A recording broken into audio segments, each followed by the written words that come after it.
কথা ধারাবাহিকের আজকের পর্বে আপনারা দেখতে চলেছেন যে বুলি গাছের সাথে কথা বলছে, এটা জুনি দেখতে পেয়ে যায়। আরও দেখতে পেয়েই কথার কথা মনে পড়ে যায় আর ভাবতে থাকে এই মেয়েটা কিভাবে গাছের সাথে কথা বলতে পারে। এটা তো শুধুমাত্র একজনই পারে, আর সে হলো আমার কথা, কিন্তু এই মেয়েটা কিভাবে পারলো না। না, আমাকে কিছু একটা করতে হবে, আমাকে জানতে হবে ও কীভাবে এটা করতে পারলো। এটা ভেবেই জুনি বুলির কাছে চলে আসে আর এসে বলে, তুমি গাছের সাথে কথা বলছো?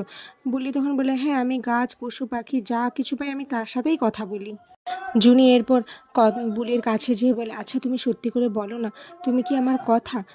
বুলি তখন একটু হেসে বলে, আরে আমি বলি কথা নয়, কিন্তু তুমি আমাকে বোন মনে করে কথা বলতে পারো আমার সাথে। এরপর বুলি জুনির কথা শুনে একটু হেসে দেয় আর এদিকে জুনিও হাসে। তারপরে বুলি জুনিকে বলে, আচ্ছা ওই পটের বিবি কাকিমা কি তোমার শাশুড়ি মা? এক নম্বরের জালি মহিলা। এদিকে চিত্রা এই সমস্ত কিছু লুকিয়ে লুকিয়ে দেখছিল। বুলি হুট করে চিত্রাকে ধরে ফেললে চিত্রা লজ্জা পেয়ে ওখান থেকে চলে যায়। এদিকে বুলি ভুল করে কথা রেবির ঘরে চলে আসে আর এসি বলে, ঘরের জানলা দরজা এভাবে বন্ধ করো না, আমি খুলে দেয়। এই বলে যে খুলতে যাবে, ঠিক তখনই বুঝতে পারে যে এটা এভির ঘর। আর রেভি বুলিকে নিজের ঘরে দেখে খুব রেগে যায়, খুব রাগারাগি করতে থাকে। কর্তা দাদু বাড়ির সবাই এই সমস্ত কিছু শুনে বলে, না, ওই ঘরে এখন কারোর যাওয়ার দরকার নেই।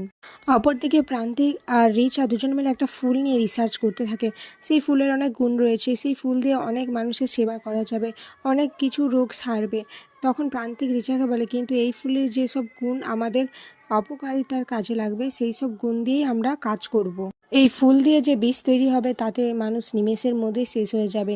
রিচা তখন বলে, বুলি মেয়েটা যদি আমাকে বেশি জ্বালাতন করে আর আমার প্ল্যানটা সাকসেস হতে না দেয়, তাহলে ওর উপরেই আমি প্রথম প্রয়োগ করব। এদিকে বাইরে বুলি অগ্নিকে দেখতে পেয়ে ভয় পেয়ে একটা থলে চাপা দিয়ে ওখান থেকে বেরিয়ে যায় আর যেতে যেতে রিচার সাথে ধাক্কা লেগে যায় আর রিচা গোবরে পড়ে যায়।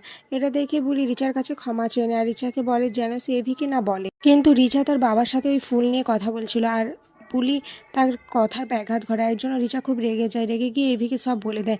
এভি রেগে মেগে বুলির সাথে দেখা করতে এলে ও এসে দেখে বারান্দায় বুলি তার কসমেটিক্সের জিনিসপত্র নিয়ে ঘাটাঘাটি করছে আর কিছু একটা তৈরি করছে। ঋতু তখন বলে, এ তো পুরো কথার মতো। আর এটা শুনে ইভি আরও রেগে যায়, বলে, না, কথার মতো কেউ হতে পারবে না, আর এসব কিছু এখানে চলবে না। এই বলে ইভি ওখান থেকে চলে যায় আর এখানেই আজকের পর্ব শেষ হয়ে যায়।